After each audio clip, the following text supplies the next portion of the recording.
Broadcasting from the business capital of the world, this is the Podcast Business News Network. All right, everybody, we are back. And as I am joined by the one and only Danielle Anatra. Everybody knows what Danielle does, but in case they don't, first I'm going to welcome Danielle. Welcome back to the show. Thank you for having me. And for people that are new, why don't you let them in on this specialty and this awesome stuff that you're doing? Sure. So I'm a psychic, I'm a medium. I am a spiritual development teacher, so I help people with mindset and personal development. And I also help train psychics, train mediums, and train people to help use their intuition better. Got it. Now, you got a great topic for us today. You're going to teach us some tools to help with intuition, but let's start with, if you could just break down what, and Mr. Producer, can you give me a little in my headphones? Thanks, buddy. A little more if you could. Thank you. Oh, there we go. Thank you. If you could break down what intuition is, if you don't mind.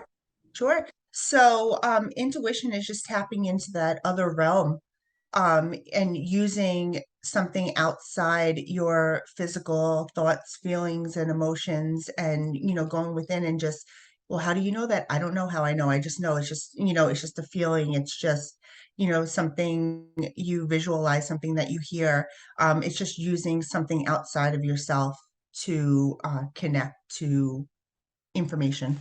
And is it the same thing as, hey, this weekend I got the feeling that it's going to rain, or I got the feeling that the Giants are going to win, or I got this feeling that I should make the right onto this highway than the other highway. Is that all Yes. intuition? Mm-hmm. That's all your intuition. So, your intuition and your psychic abilities and your mediumship abilities are all a little different because it's like utilizing your intuition just differently. Okay, so Mm-hmm. in a broad sense, it's that gut feeling that we get.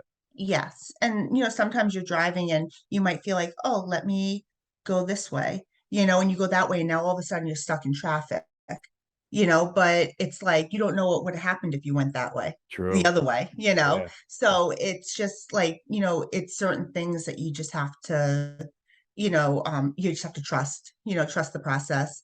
I was driving once on a highway. I was going to the airport and I'm driving to JFK. So, you're going into the city or whatever. And I'm going there and all of a sudden I'm in traffic. I'm in like bumper to bumper traffic, but I'm moving a little bit.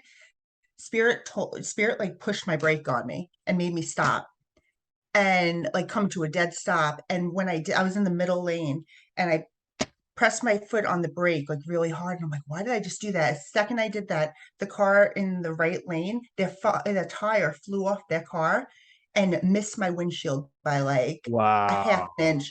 And then I jolted forward in my car and it ricocheted and it missed the back of my car. It ricocheted off the divider and it could have hit me twice Wow. and it didn't. And it didn't hit anybody. It just That's but I incredible. noticed that all the cars like around me kind of stopped awkwardly before it happened. So it's just like, spirit's going to keep you safe. Yeah. It's like, why do I have to stop short? But then you do, and you're like, whoa, and something happens. But sometimes you don't always know why it happened, but you just have to trust that, this is happening. They're keeping you safe somehow.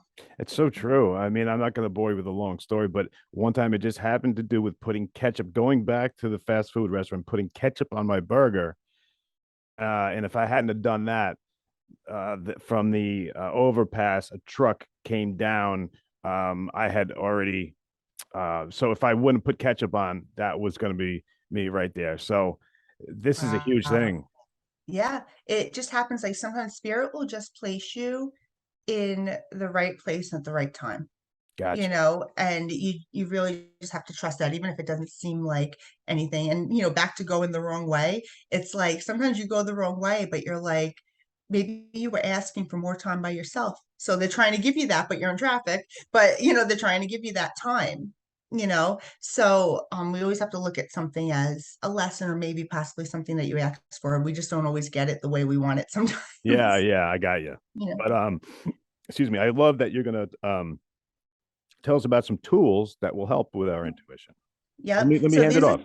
Yeah, so these are some tools that could help your psychic and your mediumship mediumship and intuition. I'm only going to go through a few because I know we're limited for time, and I might not even get to those because I'm long-winded. So the first one is psychometry. We went over psychometry a little bit. We touched on it in the past few weeks with the black beads that I talked about, and and stuff like that. So if you use psychometry to tap into things that things that you want to know about, if someone comes and they bring like any kind of personal effects, like a watch or a ring, or or something like that, that was somebody's, that you hold it and you can tap into the energy of the people who it was owned by, maybe where it was coming from.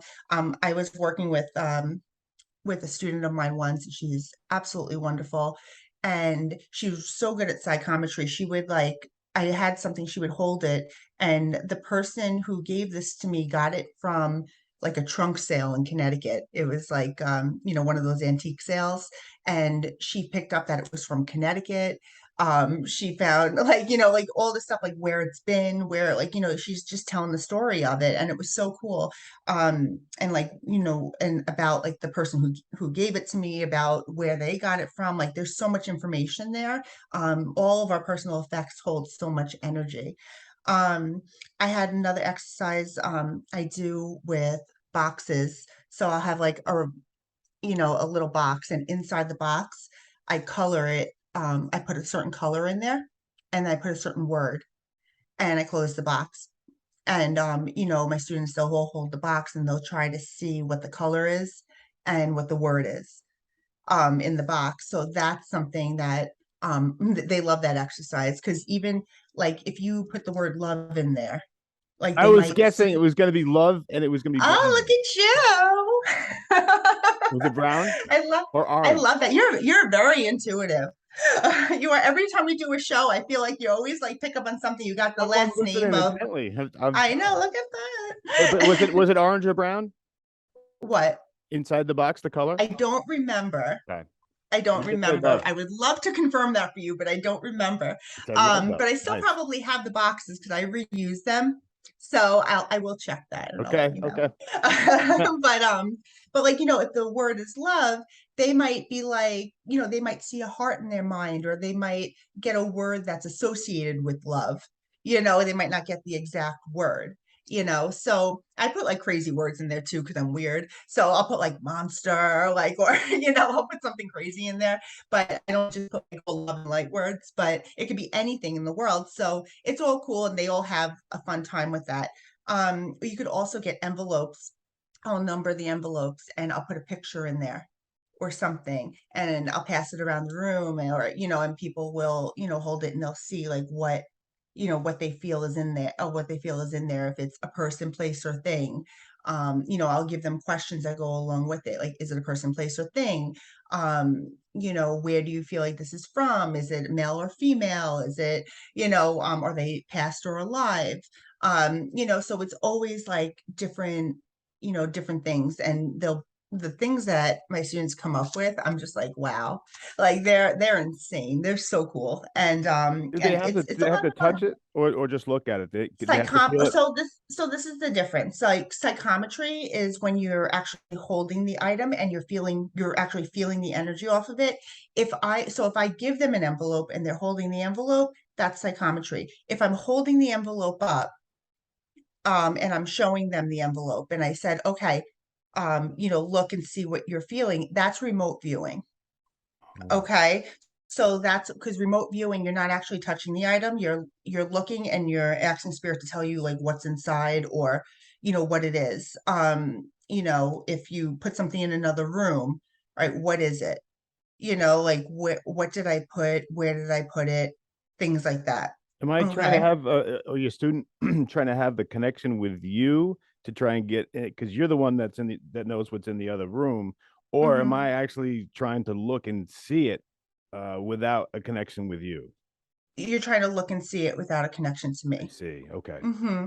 Yeah. And it's funny because we're so connected to our personal items, and that we have, like, I wear my rings every day. So if you have like a piece of jewelry or something that you wear all the time, we've done this exercise in class before, when we were all in person. So I have my office space and we're all in the office. So I would have one person step out of the office and give me one of their, like, let's say that I had my ring and I said, okay, give me your ring, something that you always have on you, something that you're always touching, your energy is all there.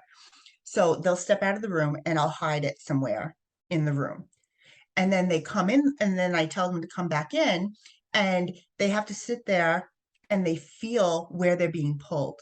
So they'll either get pulled right where their jewelry is. They always surprise themselves and they get pulled right where their jewelry is, or they'll get like the vicinity of the room. Interesting. And it's really cool how like you're very you're really connected to your stuff.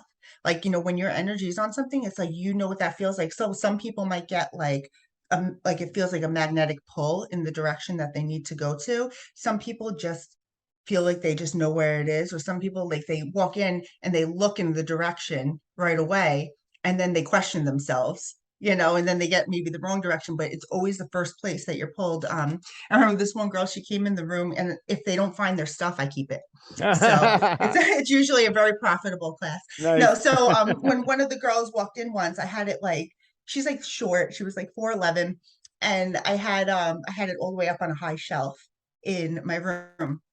And she walks in and she's just like, I don't know where it is, but I think it's that way. And she like just pointed at the shelf and like went right over there. And I'm like, that's insane. Like, she's so good. I used to practice this all the time when I had my 9 to 5 job. I was in a really big building with a lot of offices, and I would sit in there and I would always get into the room like that I was in. Cause I'm in a place with like 12 different rooms.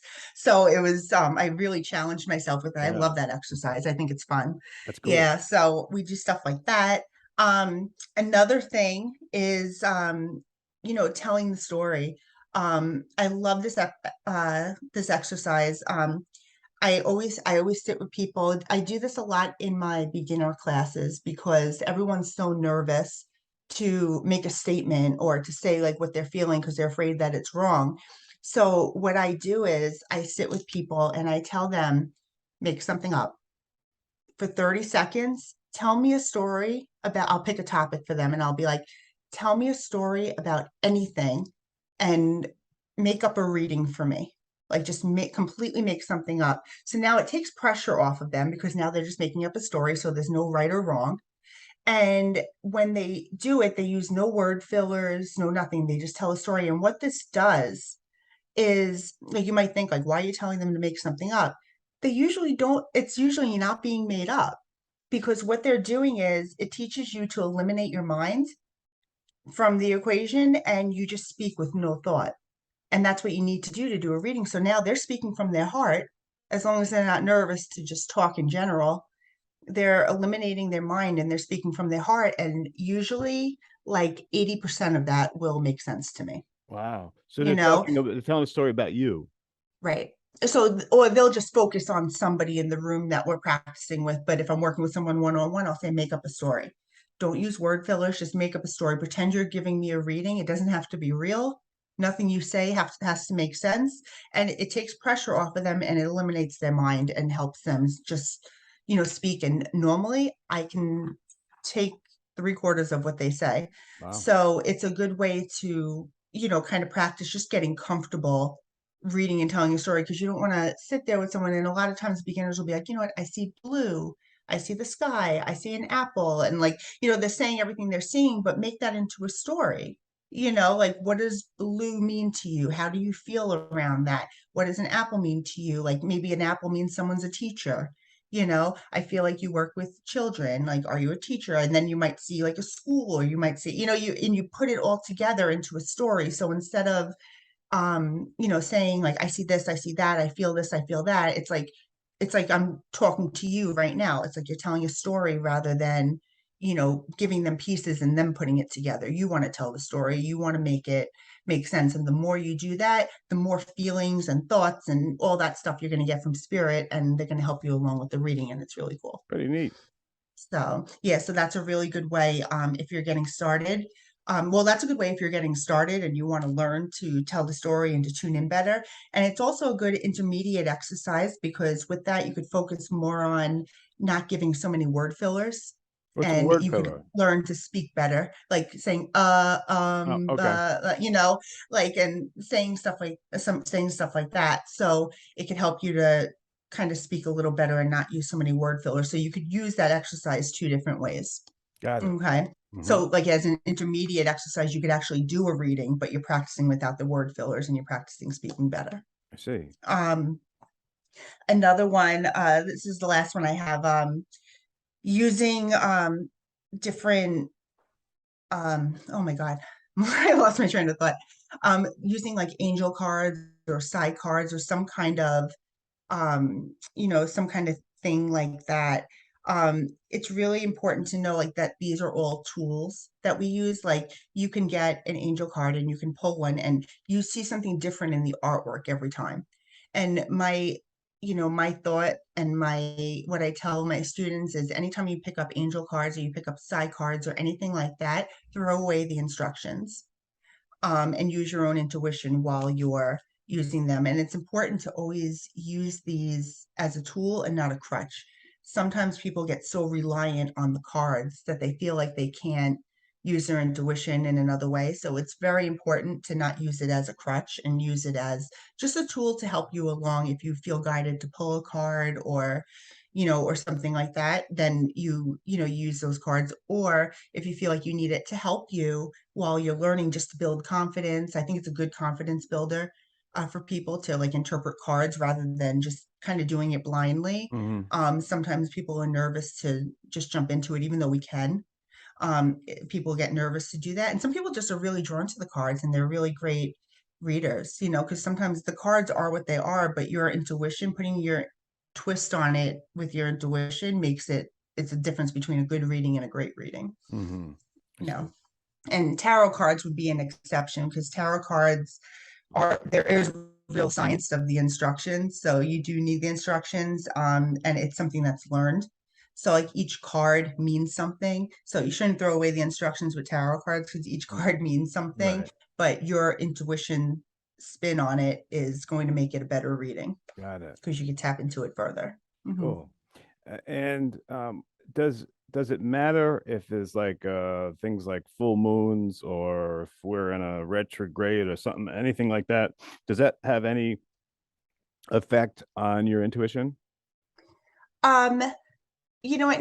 Not on your intuition, but like a full moon will bring high energy. So they always say, like, oh, be careful of the full moon. Like, oh, it's a full moon. And, there's truth to that, but the full moon is going to amplify any energy that you already have. So if you're happy and you have a lot of energy, you're going to have extra energy. But if you're miserable and mad at the world, you're going to be more miserable and mad at the world. Got it. Like around a full moon, I feel like I have such high energy. And I feel like invincible around the full moon. I love the full moon. And I feel this not even knowing when it's a full moon or anything like that. If you're going to do like any specific, programs or events or something like that, I'm usually mindful around booking my events around the full moon. Because I think, if you want to have high energy for something, it doesn't help you get in tune more, but it does help you with the energy aspect. Because if you're excited about something, you're going to have a really good experience with Yeah. it. You're going to be extra excited. So it's going to amplify any energy that is already within you. So it doesn't like make you happy or make you miserable. It just amplifies what's already there. So that's why it's so important to work on yourself. Mm-hmm. So that's with the full moon. Retrogrades, yeah. I feel like there is truth to retrograde, like Mercury retrogrades. That's like the learning planet. So that's the one that everyone's like, oh my God. Electronics to go wrong. They Yeah. say that you shouldn't book any trips, or like you could have a trip during the retrograde. I think it's a great time to go on vacation, but to book it before the retrograde starts. There is a lot of truth to it, but if you don't buy into it, and you won't be as affected by it as somebody who's like, oh God, it's retrograde. All right. So it's really just how you kind of feel about it, because Yeah, it's really just how you feel about it. Okay. You don't have to buy into it. So if someone's like, that's not true, blah blah blah, then it's not going to be true. But if there's something in you that's like, oh my God, this is going to happen if we don't if we don't do this, then it's going to happen. Because you're setting that intention with spirit in your mind. So Got it it. just Got it. depends on how you feel about it. Okay. All right. Do you think that, when we're younger, we're a lot more innocent? So my question would be, when we're younger, is our intuition stronger, or after we live so many years, is our intuition stronger only because of we've been around and we know more, or does that get in the way of our intuition? What do you think? Well, when you're born, you're a clear channel. Like, you have nothing, no experiences or nothing like changing your mind or changing your intention. There's like, you don't know much about anything yet. And all you're doing is living in the moment, and you're not so cluttered, and your energy's not tainted by anything, any judgments or anything like that. They always say 2 to 7 is like the biggest like building years for children, like because that's when they're like a sponge and they're absorbing everything. So what your child experiences between 2 and 7, I feel like are the most important, crucial years. For you, that's where they get all the lessons that they're going to learn later in life or here Mhm.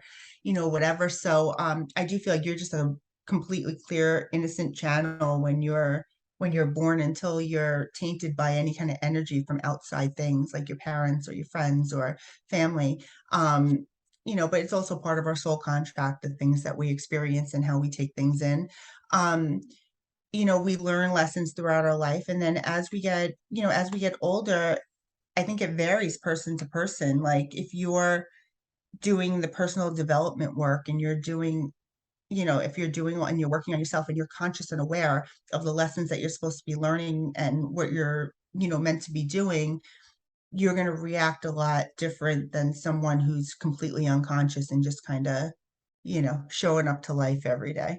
So it varies person to person, but when you're born, you are just a clear and beautiful channel. I wish that we weren't so bogged down by things every day, so we could be as clear as we were when we were Yeah. born. I think, they always say the innocence of a child. I Right. mean, you know.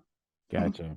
Well, Danielle Anatra, always a pleasure to have you on. Let me give you the last word here. Anything that you want to get us to think about or leave us with, and then once again, tell us how to get a hold of you, please. Sure. So, my website, danielleanatra.com, holds everything for mentoring appointments and reading appointments. I'm going to be in New York in November. I just released the dates yesterday. It fills up very quickly. So if anyone is in the New York area and wants an in-person reading, you can go to my website and book a reading. You'll see in person, and you could book under there. Or if you're not in the New York area, there are Zoom appointments available. People always ask if there's like a big difference in energy. No, energy's energy. So it doesn't matter. The reading's not going to be different whether you're in person or on Zoom. People always wonder about that.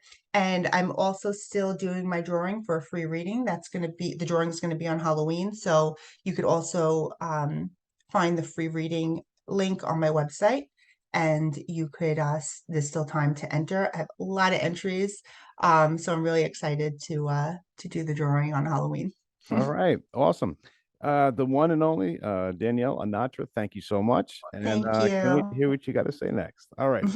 Be right back. Bye. Everybody stay right there. Are you looking for even more of the podcasts and hosts that you love? The Podcast Business News Network is proud to announce that you can now listen live on the MyTuner Radio and online Radio Box apps for iOS, Android, and the Amazon App Store. Or check us out online. Search for Business News Network on mytuner-radio.com or search Podcast Business News Network on onlineradiobox.com/US so you don't miss a minute of the action.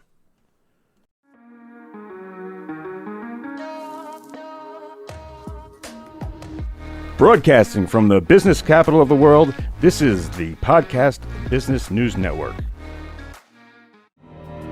For nearly 2,000 severely injured veterans, everyday life has become filled with barriers.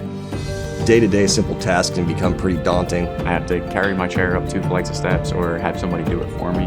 What scares me the most is just the falling. When I'm struggling with my house, I think, to have that one great barrier just knocked down, it's crucial. Home for Our Troops is a wonderful nonprofit that builds a mortgage-free, fully adaptive, handicap-accessible house. And there's no catch. It'll be our very first home that we've ever owned. This is a game changer. This is where your life begins again. We need you to join us in completing this important mission. Please visit hfotusa.org and help build homes and rebuild lives. Because of you, everything's going to be okay.